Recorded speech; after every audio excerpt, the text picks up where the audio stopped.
If you're importing or exporting goods internationally, you're gonna need the help of this next career. Let's meet a customs broker. Tippy? Hi. Hi, Brian. Nice to meet you, Brian. Nice to meet you. Glad to have you here. Thanks for having me. I'm Tippy Kelly, a customs broker at Davidson & Sons Customs Brokers in Vancouver. A customs broker oversees the whole clearance process for goods coming into and out of the country on behalf of the client. When you're importing commercial goods, I mean, you're importing vast amounts of different things. A customs broker facilitates that declaration to customs on your behalf.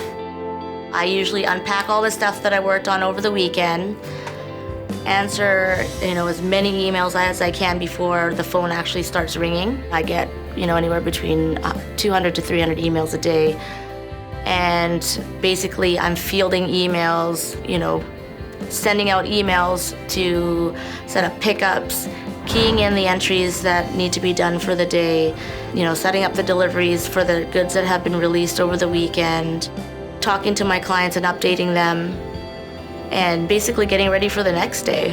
I have traveled to New Orleans, Los Angeles, hand carrying goods for clients and clearing it through customs. I fell into it. I was an accountant, and I got hired to be an accountant for a customs brokerage company in Richmond. And the accountant came back and they asked me if I wanted to try exports and customs brokerage, so I did. So Tippy, how would I become a customs broker? First, you would get an internship with a customs brokerage company and then get them to sponsor you to go through the courses. And then once you're done the courses, you can call yourself a customs broker. There's an introduction to customs course first. That's a 6-month course. After that one's complete, then you can take the CCS course, which is the Certified Customs Specialist course, and that is a 12-month program. There's an exam at the end, and once you pass it, you do get your CCS designation, and then you're a customs broker. Every single year, you have to earn 20 points to maintain your designation.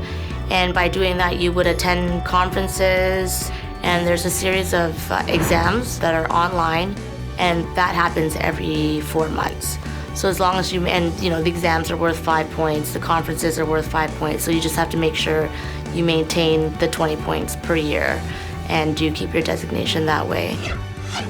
You have to be clerical with this position because we work a lot with computers, so you have to be proficient, with Microsoft Word and Excel. We do a lot of spreadsheets, so it's very important that your computer skills are up to par. You have to be organized and learn how to use your time very wisely and learn how to prioritize. So would you say you spend the majority of your time here in the office? Yeah, I spend most of my time at my desk, but I'm fielding emails and communicating with clients, and that's the best part of my job, just getting shipments released from my clients and getting their packages to them on time. Sure. It is very important to be a verbal and written communicator because, those are the ways that you correspond with your client. If I look at an email and there's a bunch of typos, it makes me feel like if you don't take the time to properly compose an email, then what if you don't take the time to properly clear my shipment? Most customs brokers do a 9 to 5. Overtime can occur with this job depending on what department you work with. If you work with the trucking department, then no. If you work with the film and entertainment department, then definitely yes. There are a couple of different levels of being a customs broker. First being, entry level, then account executive, then you can get into being a VP, and ultimately, if you'd like to open up your own customs brokerage company and take the licensing course, you can become your own CEO. The advice that I would give is research the company that you'd like to work for and understand what it is that they do and the type of clients that they have. And that's something that's going to impress them, that you've done your research and you know who their big clients are, and you're interested enough to do that research. The satisfaction of getting the shipment done, and especially when you meet your deadline, it's really satisfying to know that you did your job well, and you did it on time. Tippy, thank you very much for showing me around. I learned a lot today. No problem, anytime. Take care.